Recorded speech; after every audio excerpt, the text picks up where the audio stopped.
to the Meant for More, the only podcast that you need to make your life a masterpiece. Today's topic is hot, hot, hot. We're going to talk about the game of happiness. And we have a happiness expert today with us. Shireena, would you tell us? Shireena, would you tell us what is one misconception you see people constantly have about happiness, which is slowly killing that?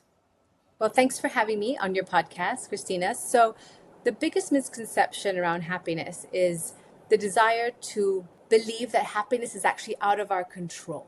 We don't believe it's within our control. We believe that certain things make us happy. If you ask a young person, if I give you $1,000,000, will you be happier? We'll all say yes. If we say, if you fall in love, found the love of your life, will you be happier? We'll say, I guess so. If we tell you if you buy a private jet or you get that cool new thing, what that magazine tells you to buy, or that Rolls Royce or that fancy new handbag, will you be happier? Yeah, I think so. Will you pass an exam and feel happier? Yeah, I guess so. So the misconception is actually that studies have been shown that even while tracking people's lives over decades, and proper studies have been done, when we think that these things will make us happier, and they've done it with studies that show people winning the lottery and their baseline happiness level and their baseline happiness after winning the lottery and, decades after, we're really not as happy as we think we're going to be. We're not as that much happier. In the moment, we're very happy. You win the lottery, it's a super surge in excitement and happiness. We do well on an exam, great boost of happiness. We buy a brand new iPhone, super boost of happiness.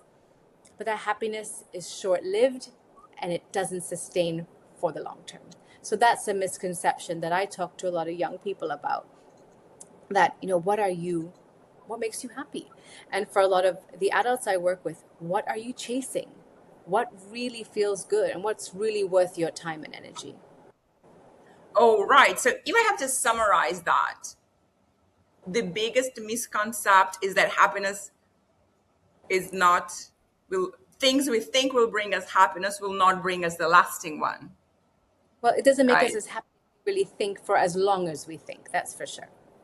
Alrighty, that's interesting. So, guys, today we're going to dive in science of happiness with our special guest, Shireena Ashroff. She is maximizing human potentials since 2008. She's my favorite kind of people, multi-passionate, multi-talented, doing life coaching, image consulting, and a well-being trainer. Shireena, please share with us a little bit more. How did you get to a point in your life where you decided to dedicate your awake hours to happiness? So I started my company in 2008, like you said, and I started off as an image consultant. So I used to work with corporates to help people work on appearance, behavior, and communication, first impression. And that was a time where in Asia we weren't as good at doing it as people in the West, per se. We focus a lot more on what's on the inside, and we weren't really good at, that the behavior, the communication, the etiquette, and that personal branding. And that's how I started. And then that was kind of the outer shell for people. And then it slowly became about what's on the inside, of course. That's, the sustainable long-term thing that we're all good at, or that makes us who we are, and our confidence comes from there. So that was, I trained as a life coach, and I help people on the inside. And then subsequently, many years later, it was understanding the science of well-being to sustain growth and transformation. So we can be doing a lot of things, skill set to help improve different parts of our lives, or we can work on our behavior and our communication skills, and that helps, on the external side. But if we're held back by limiting beliefs or imposter syndrome or things like that, or lack of confidence in certain things, we can't really move ahead. And so I really thought that the things that I was doing for my clients and the things that I was doing as a parent around well-being were things that I wanted to then share with my clients. So that was kind of the last pillar that I brought into my practice, which was around the science of well-being and starting a movement called Getting to Happy. So Getting to Happy was a science-based ways to live a happier life for our community here in Singapore. And so we had, these box set of cards, 31 cards inside, all backed by science. That's not my science, it's science that exists. And we put it Right. into a card set with the explanation of why an activity feels good, how we do it, and we put it on a stand. And we have 31 cards, essentially one card a day to a happier you.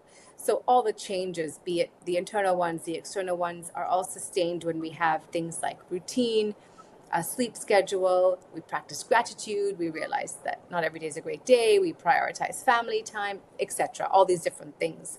And under the umbrella of getting to happy, we have 4 different card sets for the 4 different client sets that I work with. So we have one for families.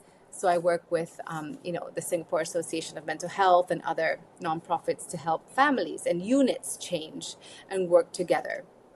I'm a parent of 2 teenagers, so it is important to me. I've seen transition and change and journey through my own family and that of my clients. So we have one for families, we have one for children, we have Right. for new moms. So I'm Wow. also a maternity coach. So I work with companies like Dyson to help women who are pregnant handhold them through the journey and reintegrate them back to work. Different organizations as well. So we have one for new moms because being a new mom is hard, and we have one for adults and individuals. So the 4 different cards that kind of look after the 4 different types of clients that I work with. Oh my God, this is amazing. What a collection. Let me ask you something. Working with increasing people's happiness, how your own definition of happiness changed? I think that I was also someone when I was younger that was searching for someone else to make me happier. And I realized that, you have to be in control of your own, and we have to take ownership, and happiness takes effort. I think we believe when we're young that certain people are destined to be happier than others. We believe that, the pursuit of happiness is something that maybe only certain people get to do or figure out that secret formula. But at the end of the day, it's within your happiness is within your control. Happiness is what you define as happiness. It doesn't mean no bad days. It means having the resources, the skills, the resilience, the confidence to fall, to fail, and then to stand back up again.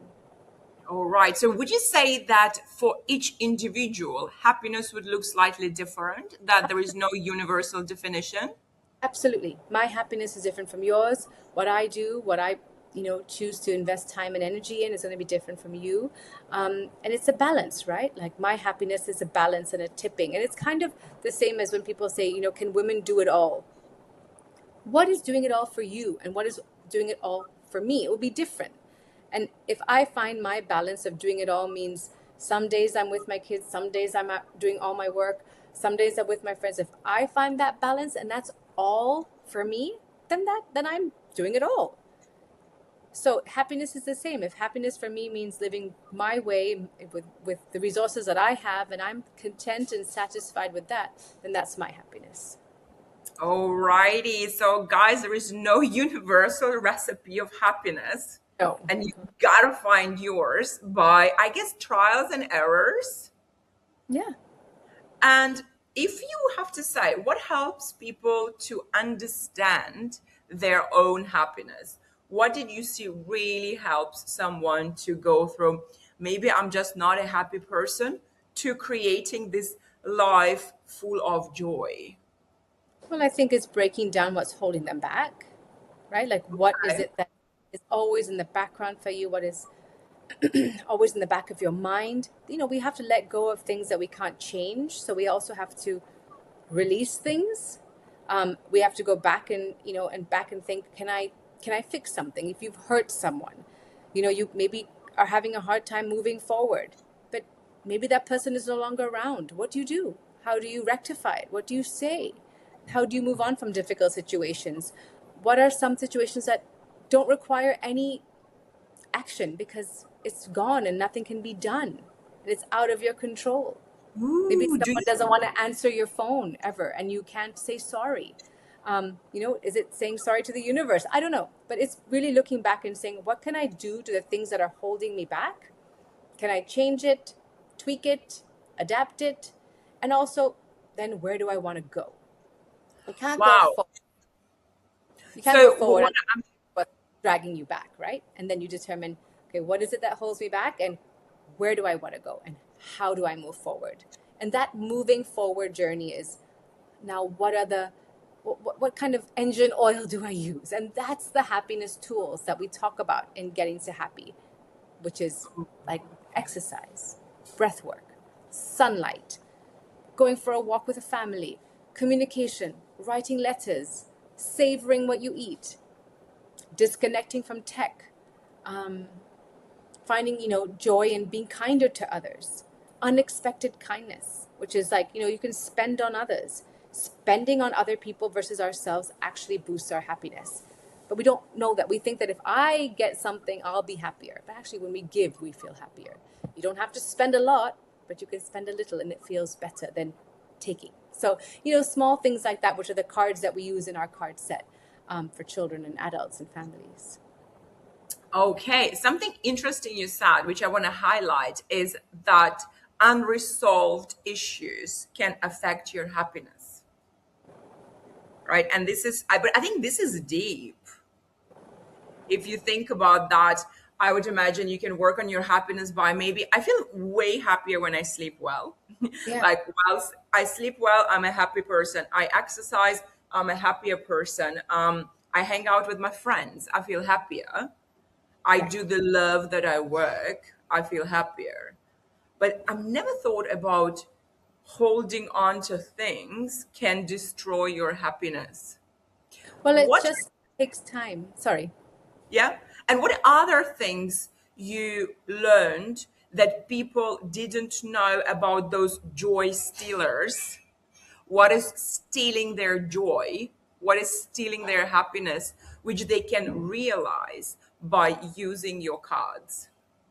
But I think it's just that, right? Like we have to not just keep filling up our cup and trying to do a million things.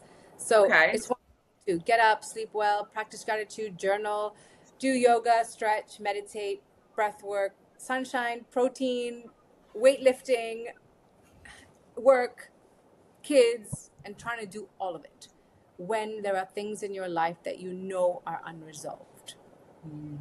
So I think that's the part of it, right? Like you can fill up your days, and I've seen the toxic side of happiness too, where I see people doing so much wellness. Okay, so I wrote an article for Her Well magazine last week based on conversations that I was having with my clients, which was around just doing too much good, Ooh. too much wellness, too much around the focus and the pressure of well-being, which is literally like what I said: sleeping well, meditating, exercising, and it's constant, right? We're constantly told to do all these things, and we'll be happier, we'll be better, we'll be healthier. But there's also a spectrum where it's too much, and we need to know and I literally had a client who, and I told her, I'm like, you need to do less. Do less. Have a drink. Sleep a little less, a few less hours. It's okay. Meet up with friends instead of running home to, make sure that your Whoop tells you what time to sleep and get X number of hours. Let it go. I think there's also the pressure of doing too much that also stops people from actually moving ahead.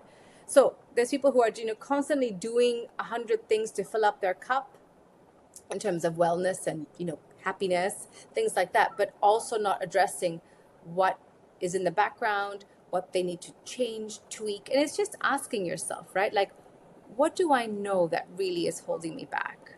And that's part of the work I do as a life coach, is assessing where you are and where you want to go. But it's also not just finding all the steps forward, but it's also checking in the back and saying, what is something that constantly comes up for me? What is it? What are trigger points? Why do I experience the same emotion when I see a certain person, or when I'm in a room trying to pitch my business? Why do I not maybe get my clients that I want? Understand those smaller things about who we are. And I think that's what I love to do, is really understand that part of people and help them unlock that, move on from that, set the goals, and move forward. Ooh. Like, you touched on the topic of toxic happiness. I do think that there is a huge expectation to always be happy. Yeah. Yeah. How possible is that? And or how toxic is that? Yeah. And one of the things I found online preparing for this interview, that people are wondering why happiness is like it's never ever lasting. Why is this something you have to keep creating in your life? Well, you have to keep working on it. You can't wish for happy, right? You can't blow the candles out on your birthday cake and say, I really hope I'm happy next year. It's not going to happen. You have to Okay. be intentional and put in the effort. And that means if you practice gratitude, for example, it is such a beautiful, simple practice that really changes how you approach things, how your resilience, your problem solving skills. It's amazing. It's just amazing. But it takes effort, right? To sit every day or a couple times a week and say, what am I grateful for? Doing it for yourself, doing it with your children. I mean, I have a lot of people who say, make my kids, happier kids. And I say, okay, as a parent, what are you grateful for? And they have a really hard time articulating that. Well, if you're not able to, as a mirror for your children, it'll be much harder for them as well to be able to inculcate a gratitude practice or become naturally very grateful children or human beings when they grow up. So, happiness takes effort. And then, of course, that spectrum of you saying too much, where it's like this constant striving to just be happy, which is, when I talk to a lot of corporates, they say a lot of the young people don't want to work certain hours because they need their space, they need things that make them happy. And of course, happiness doesn't mean no bad days. Happiness doesn't mean no hard work. It's not that. Happiness means the contentment and the realization that even through the hard days, you can stand back up. I think that's the belief. That's happiness to me. That's very interesting. I definitely agree with you with the fact that we are in charge of creating our own happiness. And also, as a mother, sometimes I work hard to create these special moments to feel happy. And then there would be just a random evening. You sit on the sofa with your family, you look at your child, and you just feel this wave of joy and happiness coming out of nowhere. No effort, nothing special have been done for that. And you're just like, wow, life is good. What do you think about this comparison of happiness which just comes and happiness that we create? Well, I think that it comes down to the experiences that we're giving our children too. Like, again, it's doing less, not doing more. So a lot of parents think that if they book a really fancy holiday and they spend a lot of money or it's something very unique for their child, that's better. It will make them happier. But that's a constant benchmark of gaining something versus saying there's happiness and beauty in the most simple things. So during COVID, for my children, I remember they had a gratitude journal they used to write through COVID, but they also do practice gratitude the night before going to bed. They've been doing it. My daughter's 16 since she was a baby. And they wrote that the best times in COVID were the dinners that we would have, like cheese and crackers on the balcony, which was really special because I guess my husband and I would have a glass of wine and they would organize this big cheese board. That was the best. And it wasn't Wow. anything more than that. And they remembered that. And I think as parents, we want to give our kids everything. And we think, again, the more I do, the bigger, the grander it is, it's going to be more impactful. But kids they don't need that. And if you start that ladder, it's going to be quite a slippery slope of always having kids who are like, well, we went to XYZ last year. Are we going to go somewhere better and better? And we do that. I mean, I give my kids experiences that I perhaps didn't have as a child, and I give them more and more, as much as I can do. But at the same time, I'm so aware and so particular about saying, okay, in this moment, how does it feel? How do we get here? Didn't just happen. We worked really hard for it. What does it mean to you? Can you say thanks? How do you give thanks to your parents? And they are very aware of the smallest things to show gratitude for, because when they practice an art of gratitude, which they do every single night, the smallest things are the greatest things. A great lunch in school versus a not so great lunch in school, or time with family, or it doesn't matter, because the small things are good enough. And that's practicing gratitude and not just giving as a parent. All right. This is amazing. Do you practice writing down gratitude every evening? No, I don't. So I also find that simple ways to live a happier life are easy. So even with our card set, we intentionally made the ideas simple, and I think that that's another reason why well-being and wellness sometimes feel more stressful than easy, because we make it complicated. We tell people that they have to buy a gratitude journal, then they have to have the journal in their bedroom, then they have to journal for several minutes or 20 minutes a day, and that's really hard. I And mean, that never worked for me. It never worked for me long term. correct. And there are certain clients that I think need it when they're going through certain things. So during COVID, we had a gratitude journal for the kids because it was a beautiful collection of things while we sat in the house for several months. That was awesome. But on a daily, practical, sustainable basis, they just say 3 things every night that they're grateful for before going Yeah, to bed. I do it in my head before I go to bed too. It's easy. It right. takes 10 seconds. Oh, happiness routines should be easier. Simple. Otherwise, we're not going to do it, and we're going to stress out. Absolutely. Yeah, I love this concept. Definitely just acknowledging what were the good things that happened and not necessarily writing them down. And what do you think?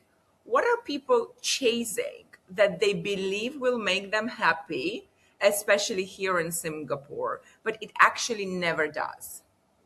So it's the same thing, right? Of like what I said in the very beginning about whether it's a certain promotion at work, a bigger house, a better car, a fancier holiday. And sure, that feels great. We're all working towards something. We're all ambitious. We all want certain things, but also realizing that that's not the end of happiness. It's just part of the journey. So, what those things give us then? Do they give us satisfaction? Do they give Of us course, they give us a sense of accomplishment. We've done something, we've achieved something. It feels great in the moment. It definitely makes us happy. Don't get me wrong. It's definitely milestones of happiness.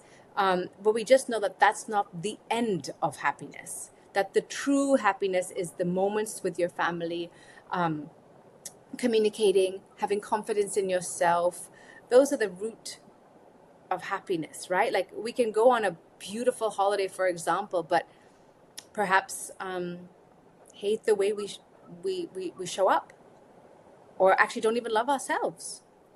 And the greatest relationship we have is with ourselves. But if you don't I like love who you are and you've gone on this big fancy holiday, what's the point? And this was I was at a talk with Diane von Furstenberg a few weeks ago, and she said it was her line that the most important relationship is the one you have with yourself. And I was like, oh, that's great. And she's 79 years old. She was so inspiring. But you know that, but you need to hear it. So it felt really good. And I think you need reminders about that because as a mother, you're like, take care of your kids, take care of your family. Like, where is you in the mix? You rarely hear, well, you are your most important relations. There are, Right. in fact, more literature perhaps, like how to make your marriage better than Yeah. how to make your relations with you better. Yeah. Exactly. And the big segment, you touched upon that. And I wonder, what is correlation of happiness and technology? Well, I think technology connects us, right? So if you imagine a life where you couldn't talk to my parents don't live in Singapore, and I know yours don't either, but um, Yeah, if we couldn't communicate as often with our family, I would be sadder. I would definitely wouldn't be as happy. Like now, technology gives us communication and ability to be in touch with friends and family everywhere. That's wonderful. That's a positive. That's a bonus. yeah. But of course, technology in use when it comes to like social media or just being addicted to all of our devices, of course, the correlation is an increase in technology use and an increase in mental health issues and decreased happiness. Ooh, so social media decreases our happiness. Addiction Oh, to social media or overuse of it, yeah, because you're alone, you're scrolling, you tend to not feel as good about yourself, and you have less connections with other human beings and you're kind of stuck to your phone. It's distracting. It takes you away from doing other things that are good for you, like being outside or fresh air or connections or, following passions. But of course, it's not easy. It's not easy for adults. It's not easy for children. And so implementing, healthy habits, and we have a card, for children, and all of our card sets about technology, and it's break up with your phone. It's the easiest heartbreak you'll ever have. It's the easiest heartbreak, breaking up with your phone, and putting in screen time limits. And as parents too, knowing how to control that and guide your children. And a lot of parents will tell me, but I let my kid figure it out. It's really hard for a kid to have autonomy over their phone use. It's really hard. So I can't find the card right now, but it's really hard. So how do we guide them? We can give them statistics. We can tell them it's not good for them. But like I use other tech to help control the tech that my kids use, like a crazy helicopter parent. But I explain why, and they know why. They understand why. Sometimes they battle, but it's normal. But it's hard to have that kind of control. Oh my God, I think use of technology is hard for adults. And I don't believe that kids with their brains still being developed Correct. can handle that on their own without adult intervention Yeah. or guidance. Yeah, And exactly. and I think the battle is real with us discovering what is the healthy balance of usage, how much is too much, Yeah. of usage of technology. That's all definitely there. Um, Another interesting topic came up about happiness when I was doing research, like what people want to know. Everybody wants to know correlation of happiness and money. So same What? thing. Yeah. Yeah, We tell me talked about what. the beginning, right? Like people who win the lottery, when studies have shown, and they've followed people over decades, when they win $1 million or more in a lottery, you think you're going to be a lot happier. Sure, it gives you ease of things if you didn't have them, but once our basic needs are met, which is roof over our heads, clothes, food, water, education, the increase in amount of money we make doesn't really shift our baseline of happiness as much as we think. Yeah, I And that's think I've read. science, it's studies. Yeah, I've read this research, which was done only in the US, so I will not know the number here in Singapore, that up till certain amount of money, Correct. getting that promotion would be increasing your happiness, but you get to the point Yeah. where that just stops. Yeah. It And just I doesn't guess move. Yeah. I guess that would be the number, what will give you the roof over your head. It's And different in every country. Exactly. yeah, that is so interesting. And you mentioned that you being a parent, and you did mention some things we need to teach our kids about happiness. And especially I'm like, my kids are 10, not yet teenagers, and I heard it's really complicated to teach things to the teenagers, that they would tend not to listen much to their parents. Hmm. How did you saw that this your card game helped families to come together to discover the happiness together? What's the routine? What's the advice for families who want to come closer to that? Well, I think there's a lot of things. We have 31 cards, but I think the base things for happiness for kids, which is the base of your question, would be sleep. So I Ooh. think that my kids sleep many hours. They sleep before. My son is almost 13, and he sleeps around 8:15, 8:30, and he gets up at about 7. My daughter, who's 16, sleeps at about maybe 9:30 at the very latest, could be before. And I think that was a habit that their brains need to sleep. They need to sleep. And there isn't much else that they're going to be doing if it's not tech, where they could, if they're staying up later, and if they don't have that much homework, or if they're not outside and it's nighttime, what are they going to do? They're going to probably be on some device. So it was something that I was very conscious about from a very early age. So sleep is a non-negotiable in our house. And we as parents, my husband and I also follow that quite strictly. We morning routine. So exercise. So we all exercise. We all, participate in a sport, and that's for all of us. And we know that it makes us all better. So I think exercise is one, sleep is one, tech use. So if we tell our kids to have screen time limits, I as a parent also have screen time limits, so that it shows that, of course, I can get addicted to something as well. So I also have screen time limits. So we do that together, and that's something that we all do.